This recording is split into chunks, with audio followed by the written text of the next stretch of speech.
పిలిచి అన్ని పాటలు పాడేశారంటే భగవన్ నామమే గొప్పది కళ్యాణంలో.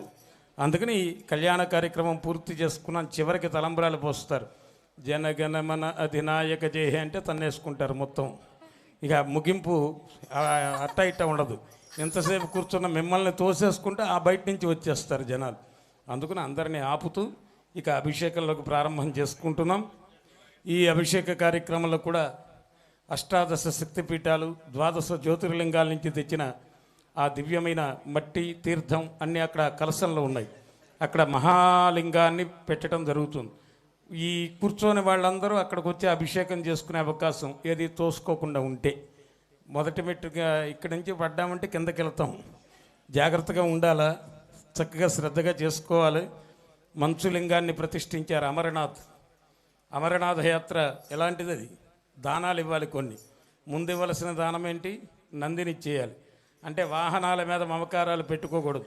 నా కార్లు ఏంది తిరుపతి వెళ్ళను అన్నావు, శబరిమల వెళ్తే పైన 5 కొండలు నడవాల్సిందే, అంజుమలై. కానీ వాహనాల మీద మమకారాలు వదిలేయి. తర్వాత ఇంకొద్దిగా ఎదరికెళ్ళంగానే ఏం చేస్తారు? గణపతి బొమ్మ ఇస్తారు దానం. ఎందుకు? పిల్లల మీద మమకారాలు వదిలేయి. నా బిడ్డ నా కళ్ళ ముందే ఉండాలంటే రేపు వాడికి ఉద్యోగాలు ఎక్కడ వస్తాయి? అమెరికాలో వెళ్ళి చదువుస్తున్నారు బిడ్డలు. ఉద్యోగాల కోసం వాళ్ళ దారి వాళ్ళు ఎత్తుక్కోక తప్పటం లేదు. కాబట్టి బిడ్డల మీద మమకారాన్ని కొద్దిగా తగ్గించుకో. తర్వాత నాగేంద్రుణ్ణి ఇస్తారు దానం. నాగపాము అంటే భయం. పాము అంటే అంతే కదా. జపం చేస్తూ ఉన్నారట కొంతమంది, ధ్యానం చేసేస్తూ ఉన్నారు. 5,000 మంది పిరమిడ్లో దూరి ధ్యానం చేస్తున్నారు. త్రాచుపాము వచ్చింది అనగానే పరిగెత్తుకొచ్చేసి ఇంకెక్కడ ఉంటుంది ధ్యానం? పాము ధ్యానం మొదలైంది. అందుకని ధ్యానం అనేటువంటిది చక్కగా ఈ భయం పోగొట్టుకోవాలి. అందుకే కాలనాగుని దానం ఇచ్చేస్తారు. ఇంకొద్దిగా ముందుకు వెళితే ఎవరు మిగిలారు? అమ్మవారు అయ్యవారే మిగిలారు. వాళ్ళిద్దరూ ఆ మంచు కొండలోకి వెళితే ఇద్దరు ఒకటైపోయారు. పెరుగుతూ ఉన్నది, తరుగుతూ ఉన్నది. ఏమిటది?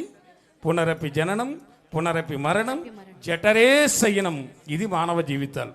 కాబట్టి అందరూ కూడా మహన్యాసపూర్వక రుద్రాభిషేక కార్యక్రమాన్ని ఇక్కడి నుంచి పరిపూర్ణంగా సుసంపన్నం చేస్తారు మన రంగనాథాచార్య స్వామివారు.